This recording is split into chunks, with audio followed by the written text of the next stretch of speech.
Hello बच्चों। आज मैं आपको कक्षा 10वीं जिसका विषय है गणित, इसकी वर्कशीट नंबर 2 समझाऊंगी, जिसकी डेट थी मेरे पास 8 जुलाई 2020। ठीक है, तो कुछ बच्चे ये वर्कशीट कर चुके हैं, तो जिन बच्चों ने ये वर्कशीट कर ली है तो वो इसको रिवाइज कर ले एक बार दोबारा, क्योंकि बोर्ड के पॉइंट ऑफ व्यू से वर्कशीट सारी ही बहुत इंपॉर्टेंट है। ठीक है, और जिन्होंने अभी तक वर्कशीट नहीं की है तो वो ये वर्कशीट कर ले। ठीक है, देखिए आज की वर्कशीट में हम करने वाले हैं अंक गणित की आधारभूत प्रमेय।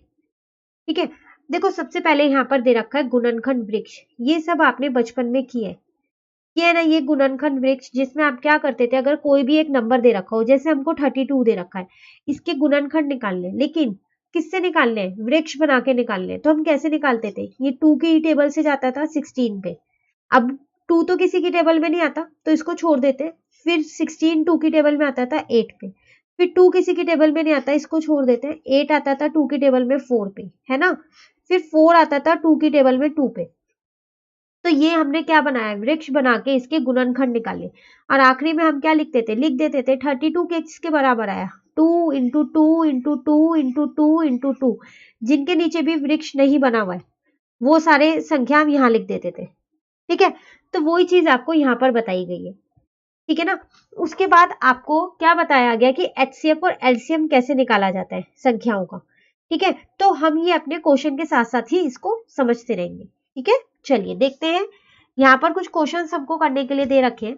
सबसे पहले तो यहाँ पर हमको बोल रहे हैं कि आपको यहाँ पर क्या करना है, 32760 को अभाज्य गुणनखंडों के गुणनफल के रूप में व्यक्त कीजिए। तो देखो आपको इसके गुणनखंड निकालने हैं।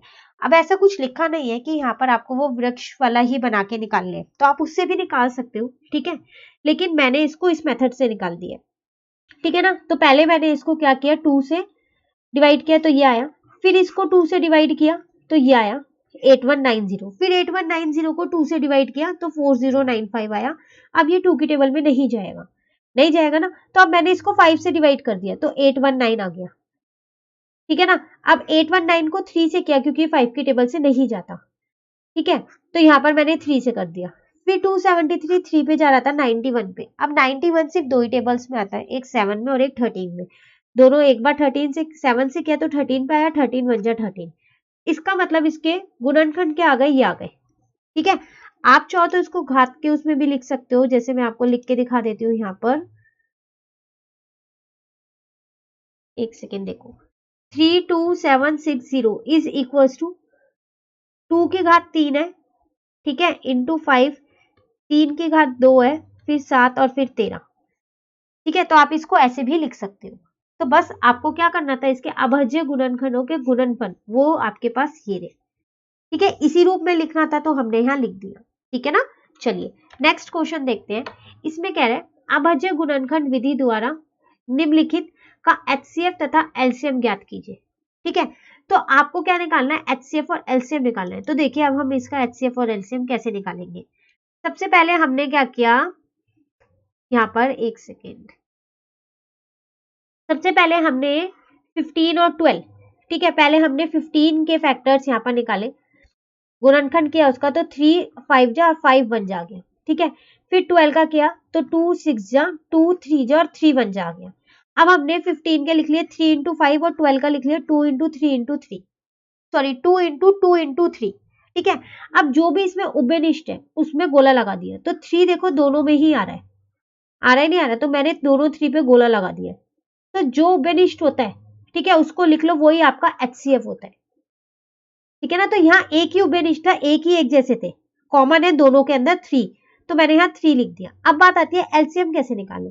तो देखो जो दोनों में लिखा हुआ है ना उसको तो हम एक ही बार लिखेंगे, ये रहा, और जो बाकी बची हुई संख्या है जितनी उसको ऐसे ही लिख देंगे 2 इंटू 2 इंटू 5। ठीक है, आप सबको मल्टीप्लाई कर दो तो आपका एलसीएम आ जाएगा। ठीक है ना, सेम ऐसे मैंने सेकेंड पार्ट किया 18 और 45 का। ठीक है, तो पहले मैंने 18 के गुणनखंड किए तो 2 9 जा 3 3 जा 3 1 जा, 45 के किए तो 3 15 जा 3 5 जा 5 1 जा।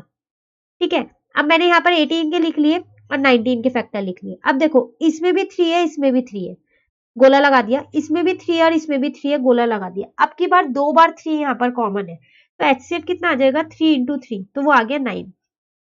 याद रखिएगा जो भी कॉमन होगा उसको एक ही बार लिखेंगे, 2 बार नहीं लिखेंगे। यहाँ तो 2 बार 3 कॉमन था दोनों बार, इसलिए 3 into 3 है। ठीक है, फिर एलसीएम कैसे निकालेंगे, तो जो आपने ये गोले लगाए हुए हैं, ठीक है, आप ऐसे याद भी रख सकते हो उनको, जो आपका ये एचसीएफ आया वो तो लिखना ही लिखना है 3 into 3। अब जो बाकी बचे हुए हैं जिन पे गोला नहीं लगाया हुआ उनको फिर लिख दो। ठीक है, तो एलसीएम में सारे लिखते हैं, जो बचे हुए होते हैं ना वो भी लिखते हैं, और जो एचसीएफ आया कॉमन लेके उबेरिस्ट करके वो भी लिखते हैं, जबकि एचसीएफ में सिर्फ कॉमन वाले लिखते हैं। ठीक है, मल्टीप्लाई किया तो मेरा आंसर आ गया यहाँ 90। ठीक है ना, चलिए प्रश्न 3 देखते हैं। प्रश्न 3 आपके पास है, यदि एलसीएम 320 और 120 का आपको एलसीएम दे रखा है 960, तो एचसीएफ ज्ञात कीजिए। तो देखो आपको दो संख्याओं का यहाँ पर ना एलसीएम दे रखा है, और आपको क्या करना है, एलसीएम तो दे रखा है, एचसीएफ आपको निकालना है। ठीक है, तो देखो एक हमारे पास यहाँ पर फॉर्मूला होता है, वो क्या होता है, ये सूत्र HCF A plus B into LCM into HCF is equal to A into B. ठीक है, ये होता क्या है आपके पास कि एक रिलेशन है ये, ठीक है, एचसीएफ और एलसीएम का। अगर आप एचसीएफ को एलसीएम से इंटू करोगे तो वो किसके बराबर आएगा, जिन दो संख्याओं का आपने एचसीएफ और एलसीएम निकाला है ना, उनके बराबर आएगा। ठीक है ना, तो देखो यहां मैंने ये चीज लिख दी सेम। अब देखो एलसीएम किसका निकाल लू मैं, 320 और 120। ए की जगह मुझे ये दे रखा है और बी की जगह मुझे ये दे रखा है। ठीक है, एचसीएफ भी मुझे इसी का ही निकालना है, 320 और 120 का। तो इसका मतलब ए की जगह मैंने यहाँ पर 320 रख दिया और बी की जगह यहाँ 120 रख दिया।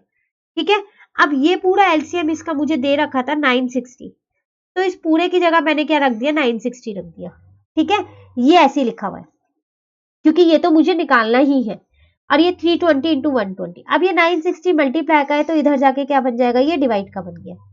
ठीक है, ये जो है ये ऐसी है, ये रहा।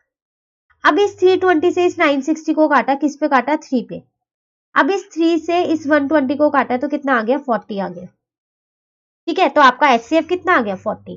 तो एचसीएफ ये किसका आया, 320 और 120 का आया है 40। ठीक है ना, तो आपको ये इस वाले से ही करना है, यही वाला फॉर्मूला लगा के।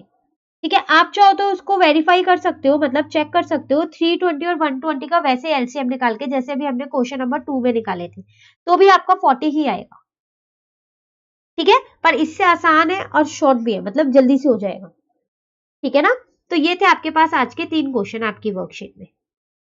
वर्कशीट नंबर 2 कंप्लीट हो गई। अगर आपको ये वीडियो अच्छी लगी तो आप इसे लाइक जरूर कीजिएगा और मेरे चैनल को सब्सक्राइब कीजिएगा। Thank you.